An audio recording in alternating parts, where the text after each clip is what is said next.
This show is part of the RetroZap.com podcast network.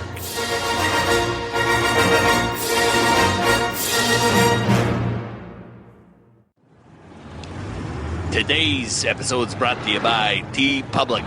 Head to teepublic.animanicast.com for a selection of designs selected by the hosts of the Animanicast.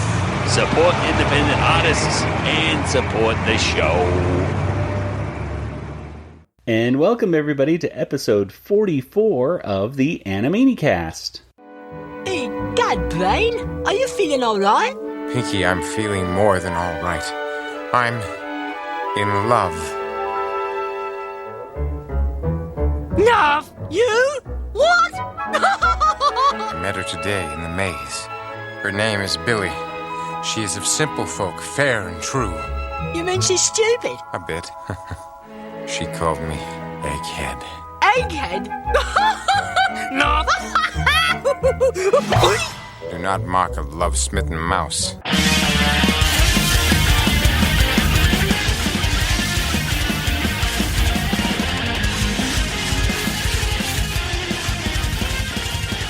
And welcome everybody again to the Animanicast. We are the only podcast that is dedicated to the animated television series Animaniacs. Here we explore the series episode by episode, revisiting all the cultural references and gags, and in the end, we give each and every episode a water tower rating. I am Joey, and joining me once again are my co-hosts, Nathan. Can you YouTube and Uber with too many tubers? And across the country in Georgia, back from Star Wars Celebration, it's Kelly. Hello. Hey, Kelly. Yes, Hi. Kelly was having a very busy week and everything, doing all the Star Wars stuff and everything. But now we're back to the important stuff, which of course is Animaniacs. Yeah, relevant stuff. Right. What has Star Wars done for us lately? Well, today we are going to be talking about episode 44, which features the following segments. It has useless facts in it. Mm-hmm. It has a song called The Senses. It has The World Can Wait with Pinky and the Brain. And it has a Rita and Runt cartoon called Kiki's Kitten. And it also has a little Dot's Poetry Corner mixed in there somewhere as well. It has a bunch of different stuff. And Nathan, when did this episode first premiere? Ooh, so this episode premiered on Thursday, November 18th of 1993. Which, of course, was the day black and white leaders in South America approve a new democratic constitution, and North Siberia has a record cold for November of negative 55 degrees Celsius, and Pearl Jam lead singer Eddie Vedder was arrested for public drunkenness. Well, good for him. I guess. Yeah, it's just a fun day, it seems. Just like a fun day. Well, we all remember that. Mm-hmm. Never been a big fan of Pearl Jam myself.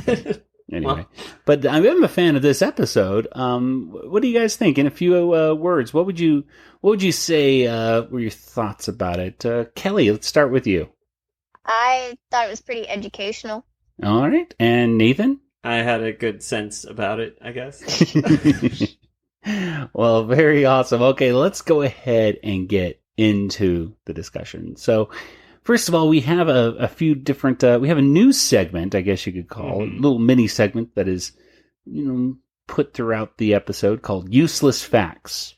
And now another useless fact. And these useless facts are as follows. We have termites can live to be up to 50 years old. Cool. Okay. And then the second fact was that Eskimos don't have a word for hello. Yeah, but like a bunch of words for ice. Yes, a ton of words for ice, but no words for hello. And then the last fact, that is, was that starfish don't have a brain. And the starfish just goes, Norp. Yeah, he doesn't know where the beach is. Yes, where's the beach? At first I thought the starfish was actually saying the same word both times, but I guess he was going Yorp and then Norp or something. I don't know, but I don't know. I don't speak starfish, but but we learned. So we had some interesting facts, I guess. Mildly amusing, perhaps.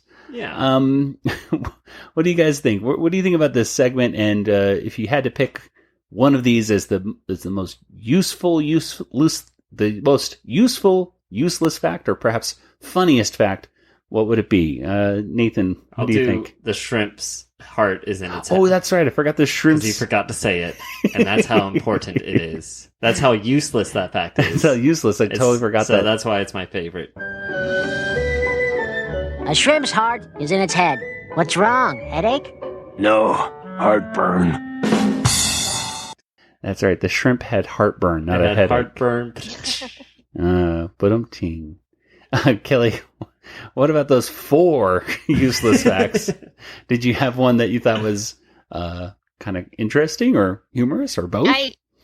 I like the one where Eskimos have like 100 words for ice, and I was trying to remember if I actually had learned that from this episode. Uh-huh. Because I've heard it in other places over the years as well, but this may have been the first time I ever encountered that information. Very, very likely. I kind of like the starfish one personally, and not for any other reason than the starfish making funny noises. Yeah. That's the only one that made me kind of chuckle a little bit. Yeah. But, yeah, that was useless facts. Yeah, they were just useless. And then, of course, we have a brand new song for today called The Senses Song. Mm-hmm.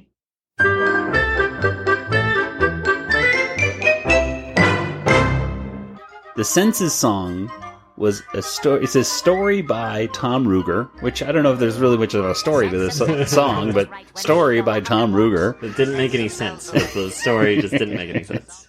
It was written by Randy Rogel and directed by Greg Reyna.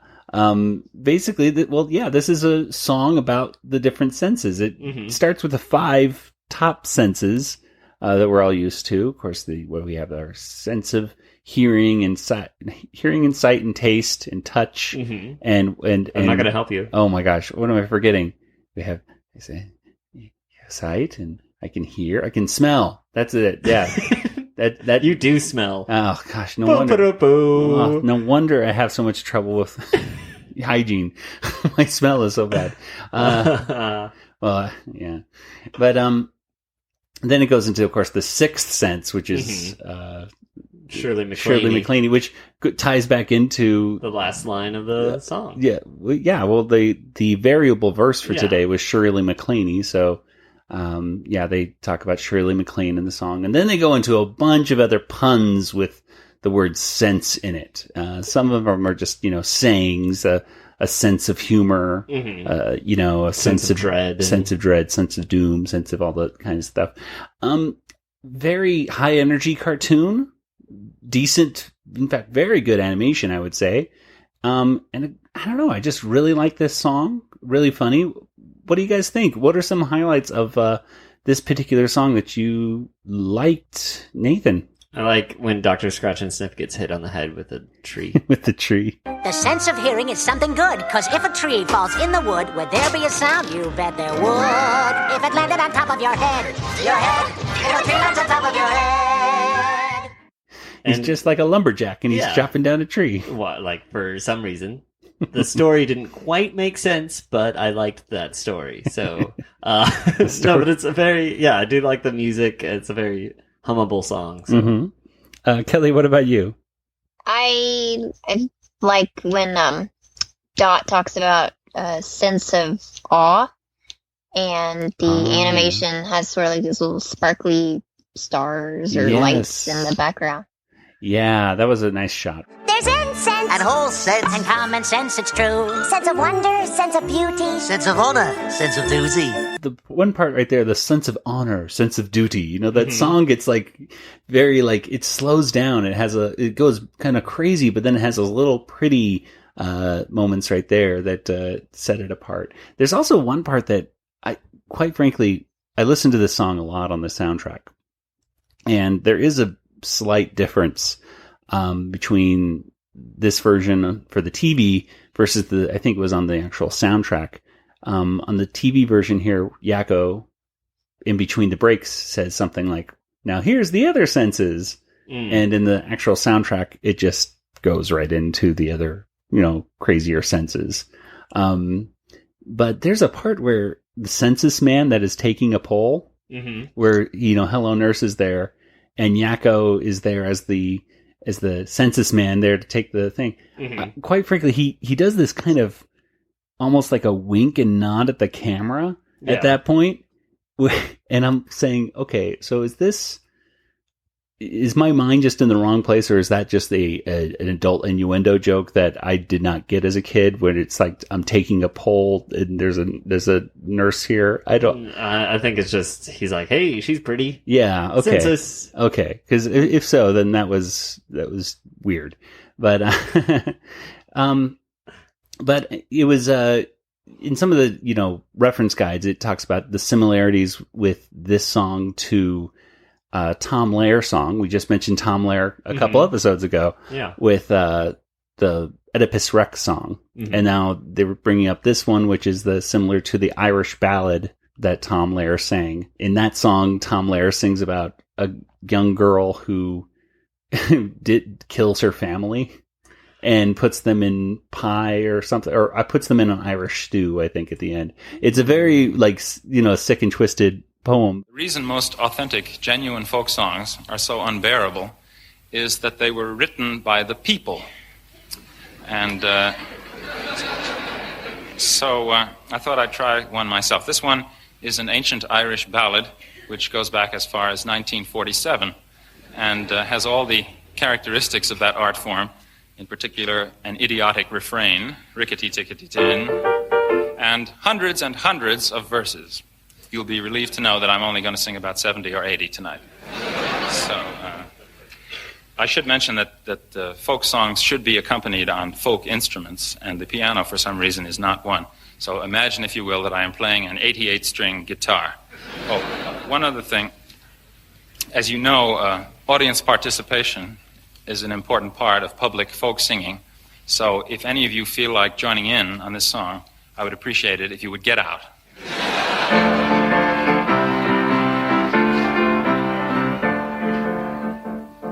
About a maid I'll sing a song, sing rickety-tickety-tin.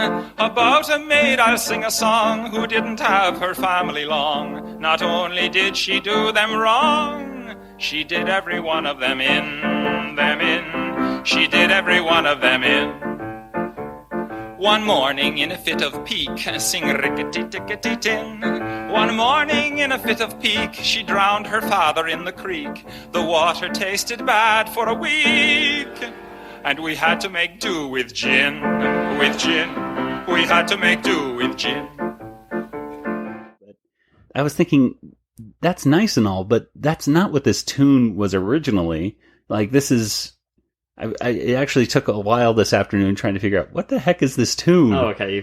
Did you find it? I did, because, and this is after me talking to Siri. Like, I was like, I tried. You know how Siri can do the Audacity thing now and say like you can play the song. Well, I was like, well, maybe if I hum the song. That's and I was a terrible like, idea. Siri, what song is this? And she goes, I'm listening, and I went. Do do do do do do do do do do do do do, and she's like, I don't know what song do do do do do do do do do do do is. So I'm like, oh darn.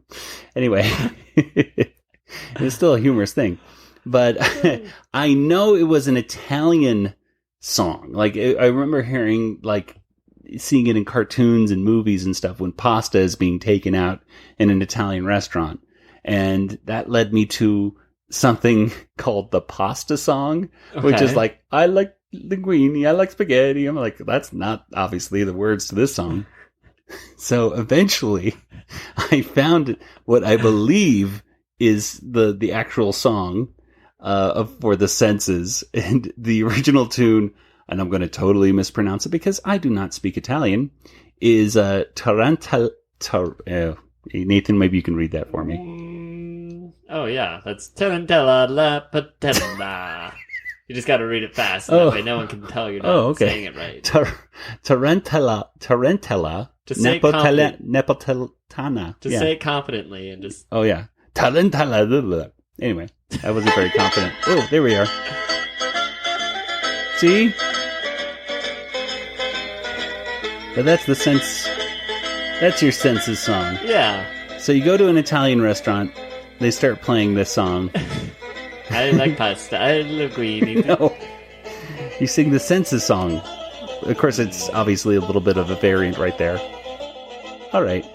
Goodbye. No. Goodbye, pasta song. Doesn't stop ever. It's a 20-minute song. But anyway. So there we go. Listen to it all right now. But a cool, catchy song, and it was a nice way to start off the episode, I think.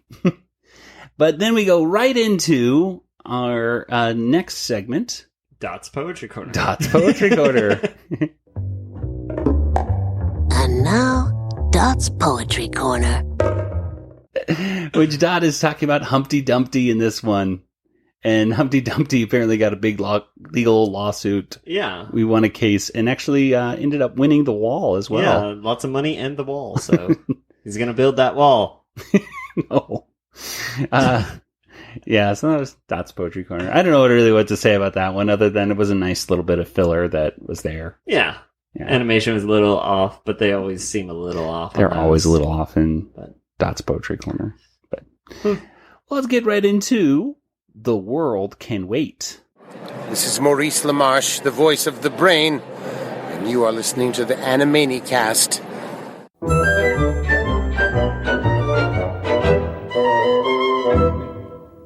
Okay, The World Can Wait was written by Mr. Peter Hastings, and it was directed by Mr. Alfred Gimeno, or Gimeno, actually, whatever it is.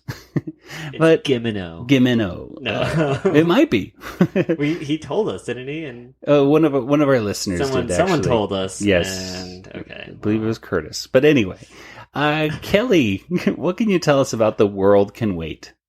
It's a Pinky and the Brain episode, and the brain is acting very, very strange. Pinky's actually one that says, what are we going to do to take over the world? And Brain's like, no, I'm in love. I met another mouse in the maze.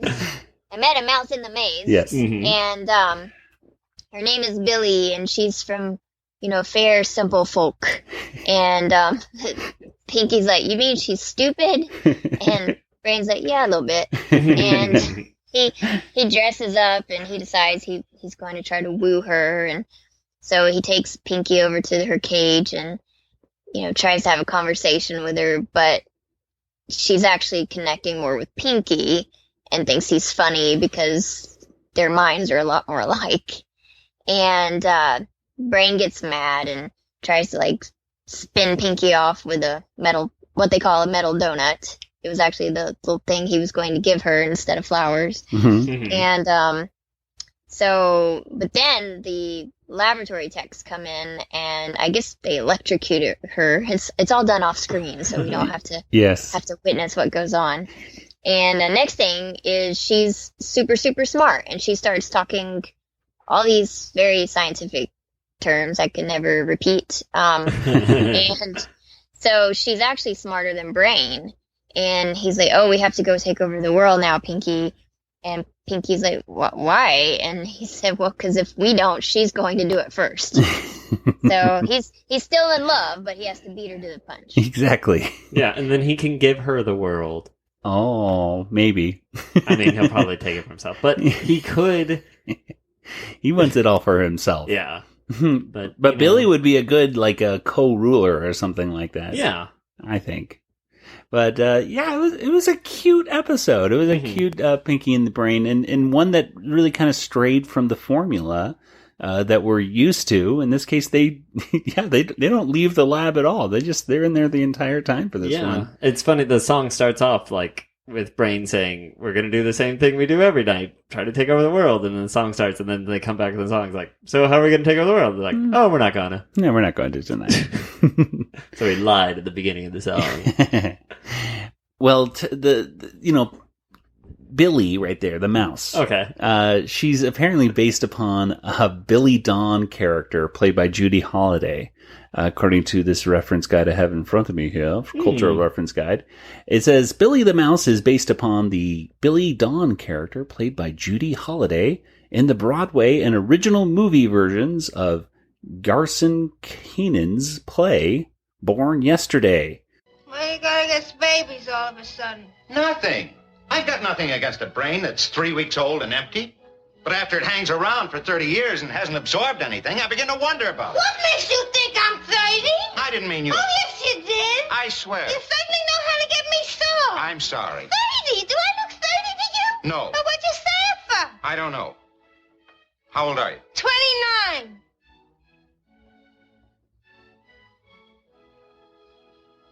Don't stop. I meant don't stop studying. Oh. Yeah, so the name, the voice, to me, it just kind of sounded like, oh gosh, Lena from Singing in the Rain, you know, yeah. But yeah, it was a cute voice. Tress MacNeille really did that really kind of annoying thing. And I love how she always called Brain Egghead. Or Eggy. Eggy. Oh, Eggy. I, my lady, am the brain. We met today in the maze. Oh, yeah. I remember you. Egghead. Oh, you're right, Brain. Love, egghead. I hope you don't think me too forward, but I've brought you something. A precious, simple gift. Oh, flowers? Oh, no. It's an actual working mock-up of the Bevatron particle accelerator. Oh, it kind of looks like a... Big metal donut. Yeah, like a big metal donut. Yeah. Say, who's your friend, Egghead? He's funny. This is my associate, Pinky. Oh, what a pleasure to meet you, Love. I am so pleased, all over pleased. Yes, I am. But perhaps the biggest cultural reference in this is the Cyrano de Bergerac kind of scene where the Roxanne. Roxanne, yeah, that's what I tried watching the original movie Roxanne as a kid, the black and white version. There's a different Roxanne than Steve Martin? Yeah, the one that was back in the 30s, 40s, 50s. I don't know. It was black and white. Name? It was actually called Cyrano de Bergerac, or perhaps just Cyrano. But yeah, are you familiar with the other version of that, Kelly, at all? I am familiar with the story, but I haven't seen, the Steve Martin version or any of the earlier films. Steve Martin it's one of the better Steve Martin movies. Yeah, it's really good. It's really, really good. It was one of my favorite movies as a kid. It was always on cable, and it seemed like we watched it. I haven't seen that movie in at least 5 years, but I bet I could just say almost every line with it. Yeah, there's lots of quotable lines in it. Mm-hmm. Worms. So, worms. My worms, Roxanne. Because of worms, Roxanne. I'm afraid of worms. I'm afraid of worms. So why'd you say those things? Why'd he say those things? Tell her you were afraid. Because I was afraid. Of me? What do you mean you were afraid? You're afraid of what? Tell her you were afraid of words. What? Words. Because I was afraid of worms, Roxanne. Worms. Worms? What are you saying to me? But yeah, there's a whole thing in Cyrano and in Roxanne where in this case, Chris, well, I don't know what his name is on Cyrano, but there's this guy, Chris, and he's in love with this woman, Roxanne. And he's very handsome and he'd be the perfect. Unfortunately, he doesn't know how to speak to her. Yeah. And she appreciates poetic people. Mm-hmm. She appreciates, someone who actually has brains and not just looks. So Cyrano de Bergerac, or I think he's called, what's his name in Roxanne? His name is, Steve Martin. Steve Martin's character. Say every line, but not the character's name. CB. CB. I think they just call him CB or something like that. Stands for like Charles or something. Yeah, sure. Probably. So he stays underneath the balcony right there and tells Chris what to say so that Roxanne will fall in love with him. And of course, it's not really Chris that she has fallen in love with. It's actually Steve Martin at the time. But he has a huge nose. Exactly. Yeah. He's not attractive. He's not an attractive person. That's the same in the Cyrano de Bergerac. He does a big nose in that too. Yes, Cyrano de Bergerac has a big nose. So really, in this cartoon, they should have switched. Like, Brain should have been telling Pinky what to say. Yes. And no, that's not the thing because Brain's all deformed and with a giant head instead of a giant Well, here's nose. the flip: is that Brain talks too poetic for her. She, Pinky's there to talk about how she looks like a clean carrot, I believe. Yep. And to put in little narfs and points and everything like that. That was a lot of fun hearing Brain saying all those things. He hated it. Yeah. Oh, Billy. Who's there? Pinky? Is that you, Pinky? No, it is I, the Brain. Oh, Egghead. Now, what would you say, Pinky? I know. Please call me Eggy. Narf. Please, call me Eggy, Narf. Oh, okay, Eggy. Yeah, that's cute. Now tell her, Point, I like your toenails. Point, I like your toenails. Oh, thank you. And egad, your head looks like a really clean carrot. Ooh. But I did how well it was working. I think he hated how well it was working. Like he just shuddered every time he had to say something that Pinky was telling him to say. And the fact that it worked, it really was a cute thing. I particularly liked when it does work and then she invites him up to her cage and he just goes, oh. Why don't you come on up here? I like you. Oh. So that was a cute part. But really, I think for other kinds of references and everything, that's pretty much it. I mean, it's just a nice, cute cartoon. They reference the Farpignugan. That's true. The girlfriend. Yeah, he Pinky's. does. Yeah, Pink. The Brain is very much against interspecies dating. He is not into. He's like, that is a horse. But. Yeah, it was nice to see the little callback to a previous episode right there. But I don't know, it was a cute. Any other moments, guys, that you thought were cute in this one that stood out as particularly funny or anything? I really liked when Brain first goes to see Billy and Billy immediately is like, "Who's there? Is that Pinky?" She immediately is like in love with Pinky. She's very funny to me. But yeah, Kelly, what about you? I liked when Pinky is irritating the Brain and he says, normally, Pinky, I would be compelled to hurt you, but today I'm feeling forgiving. And it's so different out of character for him, so I just think it's funny. And I love all the little love smitten expressions he has throughout the episode.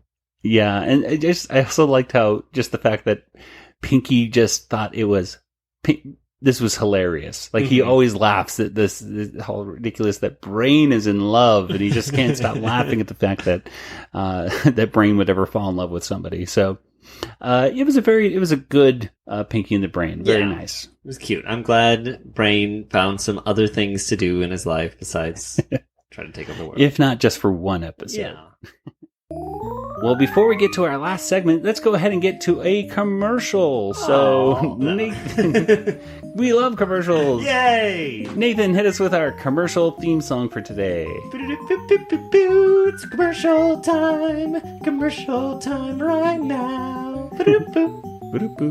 Very cool. And of course, we are once again sponsored by the lovely folks over at TeePublic. You can check out our Animaniacast store, which is teepublic.animanicast.com, to see a ton of different designs that we've picked and thought were really cool. Some of them are Animaniacs related, and other ones are just they look cool. They could be Spielberg, they could be Star Wars, they could be Disney Afternoon. I don't know. There's a bunch of them. Mostly Animaniacs and Pinky and the Brain and Tiny Toons and Freakazoid designs. TeePublic is having a sale coming up here at the end of April. Okay, folks, this is exclusive. Because if you're listening to this on Saturday, then what you need to do is wait just a few days. Okay, because from April 26th until April 30th, all of the products on TeePublic are 30% off, or up to 30% off. So what does that mean? That means t-shirts are only going to be $14 each, down from $20. And men's V-necks are $18. Tank tops are $18. If you really want to get a hoodie for some reason, those are on sale as well. Good time of year to buy one. But they have tons of stuff. They have hoodies and baseball tees and long sleeve and scoop necks and even infant onesies. And you can get these designs on a kid's shirts. You can get them on posters. You can get them on mugs. Like we have Animanicast mugs from TeePublic, which look awesome. They've been washed many, many times in the dishwasher, and they still look fantastic. Yeah. Laptop cases, notebooks, like paper notebooks. Actually, things you can write notes in. Notebooks. And what's even cooler now is now they have stickers. So if you are one of these people that says, well, I don't really have enough money to spend enough money for a t-shirt, or maybe that design would look cool, but not on a t-shirt. I'd rather have it like as a print or something. Well, now you can get stickers of any of these designs, and the stickers are only going to be $2. That's right. What? $2. Steal. That's a steal. So many times you go to the grocery store and you put in your 50 cents or whatever for one of those, nice looking stickers. Yeah. And you never get the one you want. Yeah. You never get the one you want. So just you pretend like you did that 4 times. Exactly. But now you're going to definitely get the one you absolutely want. And no one else is going to have it. No one else is going to have it. So you can slap it on a computer. You can slap it on your car. You can slap it on your kid. Don't slap your kids. You can put it on yourself. I don't know. But you can put those stickers anywhere. They are really fantastic. And of course, there's a ton of them. So each week we talk about a particular design that we like on TeePublic, and we make sure it's in our store so that you can check it out as well. So Nathan, do you have a design that you particularly like? Yeah, it's a simple one. It's just called "Take Over the World" by Proxish Designs, and it's just it's a giant Earth with you have a silhouette of Pinky and the Brain on it. So it's a nice simple shirt, but it's kind of cool looking too. So. And Kelly, what about you? To keep in with my Star Wars theme, I picked one. It actually doesn't have Yoda on it, surprisingly, but I found a really pretty one of Princess Leia and the white dress from A New Hope with the buns in her hair, and she's got the little hood kind of draped over her head, as she's seen in the very beginning of the movie, or I guess you could say at the end of Rogue One. And I guess this is more where that's based off of, because she's looking down and it has the word hope written across. And it's got kind of stars and looks like the Death Star kind of in the background of her. And the artist is Saqman, Saqman. It's a really, really pretty image. Very nice. And I know, Kelly, you just went to the at Star Wars Celebration, the Carrie Fisher Memorial Drowning at Moonlight, right? And it was a nice event and everything. So very awesome. Yeah. Let's go ahead, and I'm gonna go ahead and give my design here. The one I pick for today, it's just called Animaniacs, but the way that it's designed is really cool. This one is designed by an artist named Khati, Khatii. And this design actually looks a lot like Popeye 1930s-ish kind of look. They just look really cute on this. And I've actually looked at this design, and I think I'm going to get a sticker of it because it just looks super cute. And I don't know. They just look really 1930s-ish. Yeah, it just looks awesome. So there you go. Cool. So head on over to get those designs and check out those designs and more. Head on over to teepublic.animanicast.com. And thank you, TeePublic, for your support. Woo! Well, let's go ahead and move on to our next cartoon. And the next one is called Kiki's Kitten.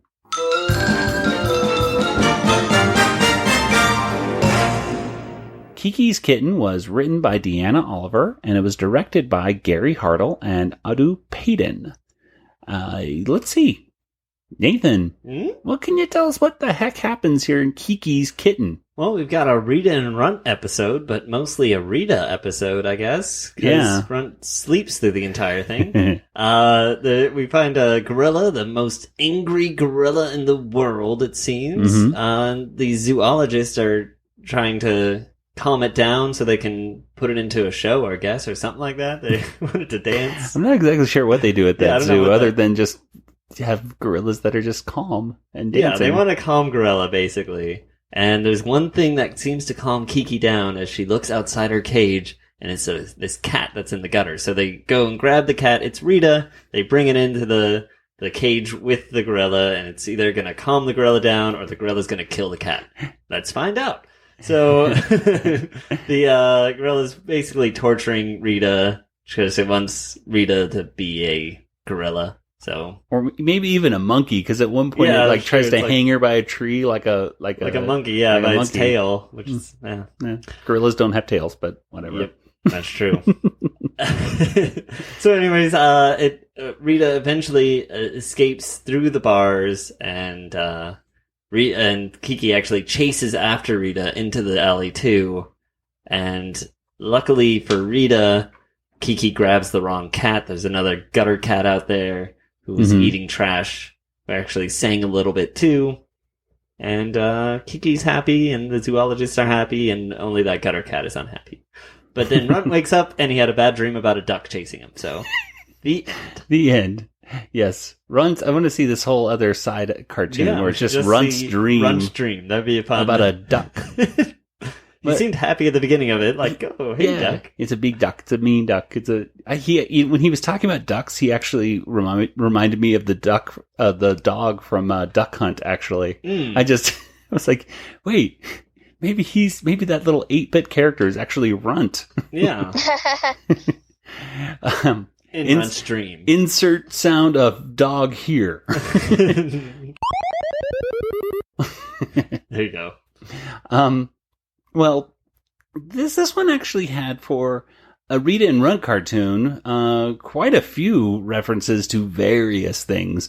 First of all, let's just talk real quick. It's the Kiki's Kitten is kind of a takeoff of Coco the gorilla, who has had at least a couple kittens in the past and has taken care of them as, any gorilla would take care of their baby or things like that. Yeah. And there's actually a Netflix documentary out on right now, a new one about Coco the gorilla, and I've seen about 33% of it. It's not bad. Right. I'll go back to it. But it's interesting. Yeah, Coco can do sign language and talk to the people that take care of her. She's a really smart gorilla. Anyway. But then they have the cat right there that is, I think it's the same cat from Les Miserables, if I'm not mistaken.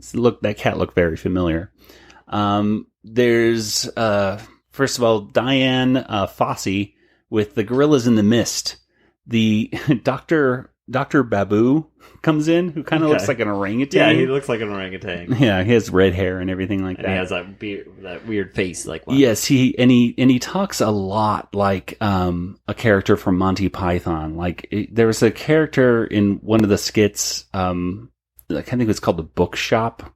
He goes, "I'd like to buy a book, please." And that was like, okay, Rob Paulson is totally doing kind of a Monty Python-esque voice for this. Dr. Babu, so kind of you to come. Thank you for asking me, Dr. Himp. I only hope that I may be of help to you in your primatial researchings. They have Gorillas in the Mist, Diane Fossey's Gorillas in the Mist. Right. And then right next to them is Bob Fosse's Puttin' on the Ritz right there. So they have two different displays. So Diane Fossey, there was a movie called Gorillas in the Mist, which I've seen at least once or twice back when it was on. Do you ever see that, Kelly? Yeah, I really enjoyed it. Yeah, I remember watching. That was a movie that was one of the few dramas as a kid that I could watch and really get into. You've never seen that? No. Yeah, Sigourney Weaver played her, and it was really acclaimed. I'm not exactly sure if it won any Oscars, but it was definitely up for some, I believe. Okay. Has some, I don't know. The gorillas looked real. I think there probably were some real gorillas mixed in. Is that a gorilla or a person in a costume? That's a gorilla. No, that's a person in a costume. Anyway. So they have the Tasmania theme play real quick at one point when a Bushman is there. Character in Tasmania? Or? Yeah, there's that Bushman guy. Okay. There was, I forget, he was just this British. I watched very little of Tasmania as a kid. But the best part was the theme song. Yeah, it really was. And I was like, I heard the theme song. I'm done. Let's see.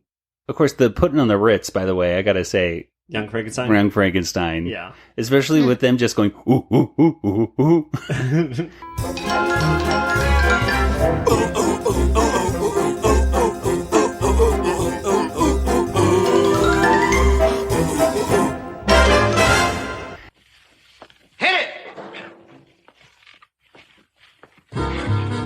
If you're blue and you don't know where to go to, why don't you go where fashion sits? Different types who wear a day coat, pants with stripes, or cutaway coat, perfect fits. And Bob Fosse, of course, it was the... I don't know if Bob Fosse... He has this connection with Chicago, the musical Chicago. I think he directed and choreographed and everything like that. Do you know any more about Bob Fosse at all, Kelly? No. Yeah. I mean, he was in some movies, and I want to say there was one with Roy Scheider. What is the name of that movie where he's like, dancing? Let's see here. It's Bob Fosse. Was an American dancer, musical theater choreographer, director, screenwriter, film director, and actor. All that jazz. All that jazz. He was all those things and all that jazz, you know? Mm-hmm. Yeah. Yes. All my years studying gorillas in the Cahootsie Biega, I have never seen such aggressionality. That is why she's kept separate from the other social groupings. Has she not responded to Mist? No, not at all. And she refuses to learn choreography. There was two more quick references that Rita brought up. One was Lyle Lovett, because she got this kind of like spiky kind of hair. Lyle Lovett is a singer, and I believe at the time was dating, oh gosh, what's her face? Julia Roberts. Julia Roberts. I was about to say, Kelly, who played Tinkerbell and Hook? Julia Roberts. Julia Roberts. Yes, there you go. Hair by Lyle Lovett. Then the other one was when Rita is talking to Kiki and she's...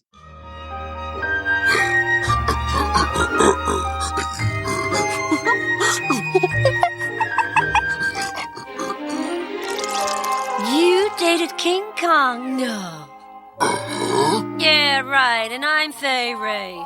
Give me a break. And Fay Ray, of course, played the woman that... Ray. In Star Wars. No, not Ray. The woman that King Kong fell in love with in the 1930s King Kong movie. So there you go. So that was our references and everything. This was a different type of Rita and Runt cartoon. Yeah. Not much singing, and there was one song, basically, right? Yeah, one song, and that was it. It was mostly slapstick kind of stuff. Mm-hmm. Because Rita gets hit. She turns basically really into a cartoon too, because there's a lot of stretching her tongue out, stretching her lips out, her arms get stretched at different times. Yeah. Her tail. Yeah. Like long. And usually she stays pretty cat-like. Yeah, and she doesn't get as much abuse as she does in this one. Mm-hmm. She got pummeled a lot on the head. Yeah, she got hit on the head. Until she started going ooh, ooh, ah, or whatever, like showing gorilla mannerisms, as the people said watching. Yeah. I don't know, Kelly, what did you think about this Rita and Runt cartoon?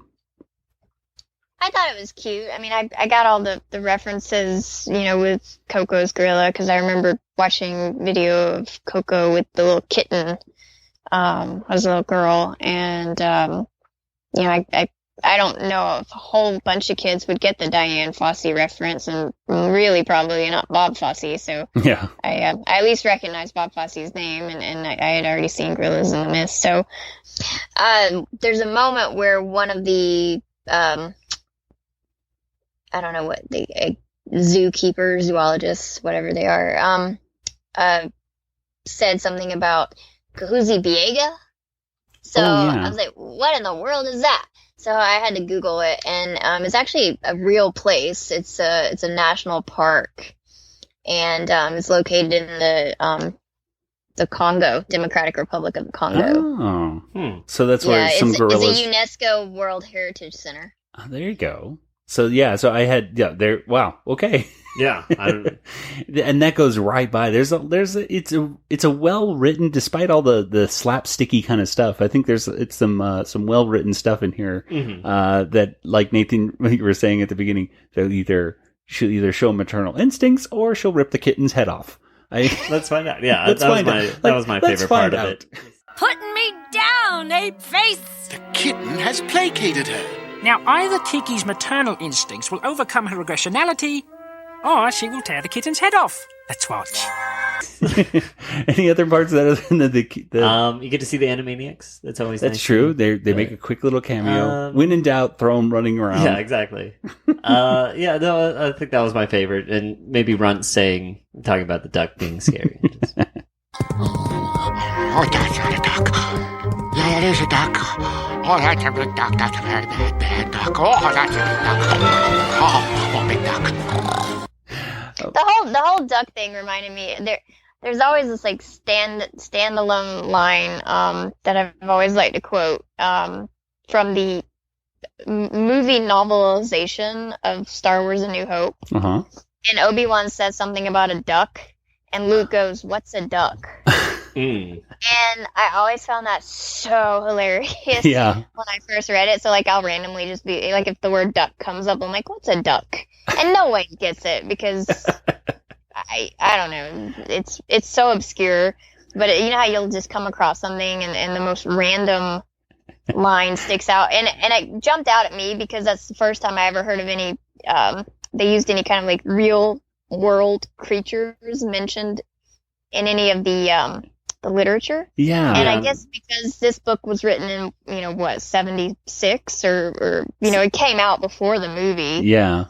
And I think it was just based on the screenplay. So, I don't know if they actually had that line. I haven't seen it in any of like the working screenplays or anything, but I don't think they'd quite fleshed out what to call everything, and Alan Dean Foster just kind of stuck this line in there. What's a duck? Because for everybody, I don't know. I mean, just so nobody jumps on me, it says it's written by George Lucas, but Alan Dean Foster ghostwrote the book. Yes, exactly. Mm-hmm. Yeah. I was always wondering why I would hear some people talk about in forums and stuff on Star Wars that ducks are canon, and I was like, what the heck are they talking about? Yeah, I bet that's where it comes from. I've seen that too, yeah. There was a cracked article or a cracked video about it too. Yeah. Like they have all these weird things, Wookiees and Trandoshans and ducks. Yeah, I think in Phantom Menace they were called ducks too, at least at one point, and then George Lucas changed their names to something else or something. It was a weird... Yeah, well, ducks can just go through the galaxy. They have special powers. This was a long time ago. The ducks migrated. Maybe ducks began in a galaxy far, far away, and they came here. The creatures, are they human? Or maybe they're... See how well I did that? Like, I made something that absolutely had really no connection to Star Wars, and I turned it into an actual conversation. Booyah. And then, of course, George Lucas, he made Howard the Duck, so he has some obsession with ducks. There you go. Get away from me, you evil duck! What's a duck? Well, anyway, so, I guess the one last thing I liked about it was, the animation was pretty decent. Frank Welker, who does Runt's voice, and he also does one of the Doctor's voices, Dr. Himp, I believe his name is. But he also did Kiki the Gorilla, and boy, oh boy, there's just some great sounds right here of Frank Welker doing all these gorilla noises in this one. So I really liked all the noises that he makes. Down to the roaring and everything, and of course that moment where he's drinking tea with Rita and just talking to, I guess she's talking to herself and giggling as a gorilla. I just thought that was cute. Oh, I get it. Monkey see, monkey do. No!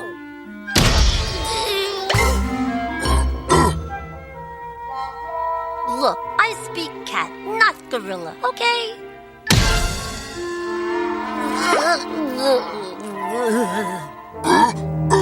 She couldn't possibly butt me again.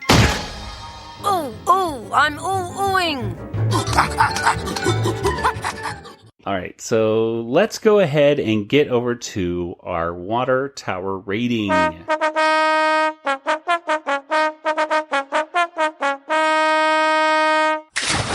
Okay, so out of 5 water towers, how many water towers would you give this episode? Kelly, let's start with you. How many would you give it?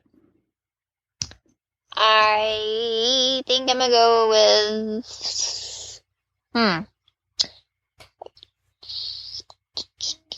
4. I'll go 4. All right. Because I really liked the Pinky and the Brain, and I loved all the useless facts. They were really, really funny. Dust Poetry Corner was even funny. It's not one of my favorite segments, but I kind of liked what she was saying about Humpty Dumpty. And the Kiki's, the Rita and Runt was cute. I've said before, Rita and Runt's not my favorite in the world. But as far as their cartoons go, it was actually really, kind of interesting and educational. The whole thing was really educational, and I love the sense of the song, and there's a sixth sense too, and it's hard to explain. It's like the psychic connection inside of your brain, so you can understand people like Shirley MacLaine, who were crystals they bought at the mall. The mall. The mall. Who were crystals we bought at the mall? That'll like, I'm almost willing to go up some more on my score, but I'll keep it at a 4 just because I just don't, I like to reserve my really high scores for the ones that I quote all the time and, watch repeatedly. And this wasn't one of those, but I do really love the sense of the song. All right. And Nathan, what about you? I'm also going to give it a 4 water towers out of 5 water towers. I thought the animation sometimes was a little weak in some of the segments, but it was enjoyable. And again, the Rita and Runt, not a huge fan of those. This one was pretty good, about average. So. All right. I'll give it 4 as well. Woo, triple agreement. Triple 4s. An average of 4. Well. Are you sure about that? Yeah. We'll use a calculator. Listeners, do the math. And email us the answer. Okay, what average was that? What was the mean, median, and average? Yeah, and a mode. A mode, yes, thank you. Oh, statistics, I miss you. Not really at all. Okay, so let's go ahead and, hey, it's time for listener feedback. And to help us out with that, again, is Nathan with the listener feedback song for this week. Listener feedback, boop, boop, boop. Listener feedback, listener feedback, it's real. Thank you, Nathan. Yeah. So today's listener feedback comes from Curtis, who has sent us in some voicemails before in the past from his kids. He says, "Hey guys, glad to hear you talking about the comics. While not nearly as good as the show, I enjoyed them as I was always looking for more Animaniacs stories. The series really found its stride after the show had ended, as they were more free to do their own stuff. Some of it was really bizarre. And since this was a comic and didn't have the same sort of network censorship, there is a whole lot of Minerva Mink. Plus, as this was before the internet was really popular, or the whole series was released on DVD, I used these comics a bunch for reference when I was learning to draw these characters." I want to see your drawings, Curtis. Yeah. I want to see these Animaniacs. Anyway, you were wondering why Pinky and the Brain was on the cover of the comic. Yes, because it was number 1, and we were like, geez, you put Pinky and the Brain there. Their spin-off show was premiering in September of 1995, so I'm sure this comic was created to help support that move. So, being in Maine, they were probably moving towards, here's Pinky and the Brain. And I just want to mention that there's actually a comic that happened before Animaniacs number 1. It was the Christmas special that came out in December, I believe, of 1994. He didn't put December, but I think it comes out in December, being a Christmas special. Yeah. It came out in 1994, and I love this issue to bits, and he sends us a little picture of it, and it's Yakko, Wacko, and Dot trimming the tree, and of course, Wacko is trimming the tree by cutting the tree in half.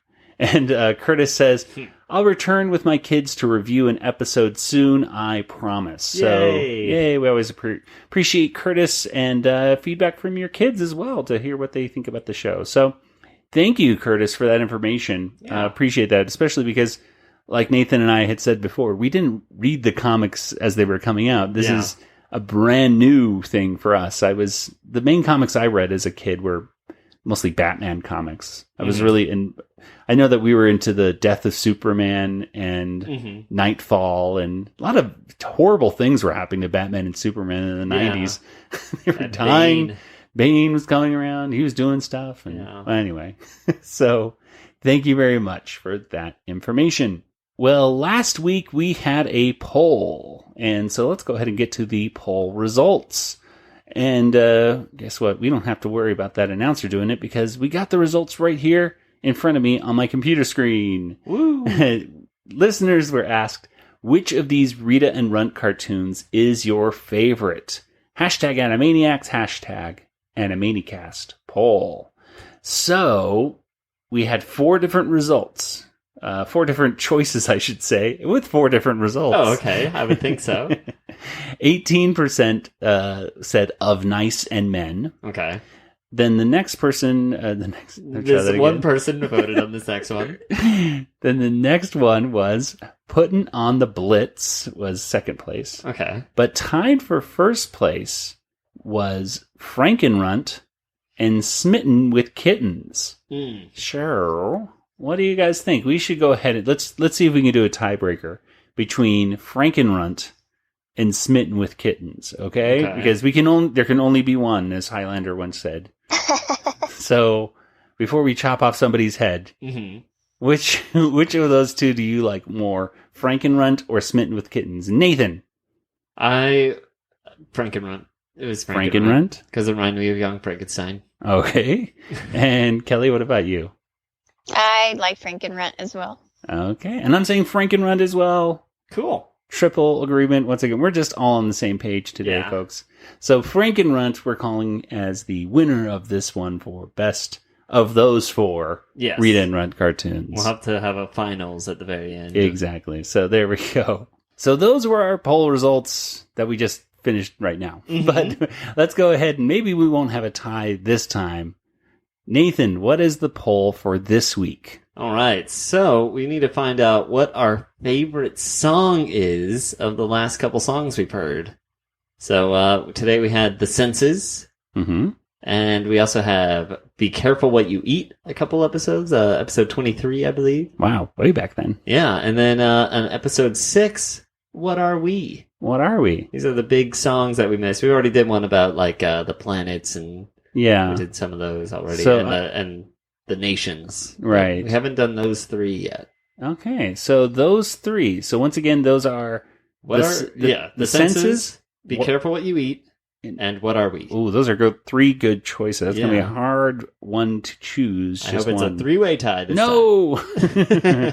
Well, go ahead and head on over to Twitter and just simply search for hashtag Animanicast poll, or you can look up us on Twitter as well. We are at Animanicast, and go ahead and get on there, make your voice heard, and we'll see who wins that poll next week. Well, let's go ahead and get to some contact information. Kelly, where can people go online to say hi to you? They can say hi on Twitter, Yoda Princess, YODA, or email me, Kelly at BigShinyRobot.com. And Nathan, what about you? Django FT, that's me. And as for the Animanicast, well, guys, there's many different ways to check us out. First of all, we've just opened, it's still a little dusty, but we just opened up Animanicast.com. Oh, watch out for that dust. Yeah. We just opened up Animanicast.com. That will take you directly over to our RetroZap.com archives of every Animanicast show. So if you're catching up, you can head on over to Animanicast.com and check that out. And of course, you can always email us. We are Animanicast@RetroZap.com. We are on Facebook. We are on Twitter. And all over the place. Check out all the RetroZap stuff as well. We are a proud member of the RetroZap community. There's tons of different podcasts, tons of different fantastic articles every day showing up there. So for all your geek and nerd needs, head on over to retrozap.com. Well, let's go ahead and we'll pack it up for this episode. We'll see you next week with episode 45, where we will go off to England. Mm-hmm. We will also get a Catherine Page rundown from Nathan. Oh, no. Yay! And until next week, this is Joey, and for Nathan and Kelly, good night, everybody. Good night, everybody. Night. This podcast is not endorsed by Warner Brothers or Amblin Entertainment and is intended for entertainment and information purposes only. Animaniacs, the Warner Brothers logo, all names, pictures, and sounds of the Animaniacs characters or any other Animaniacs-related items are registered trademarks and or copyrights of Warner Brothers, Amblin Entertainment, or their respective trademark and copyright holders. All original content of this podcast is the intellectual property of the Animanicast unless otherwise indicated. Pinky, are you pondering what I'm pondering? I think so, Brain. But this time you wear the tutu.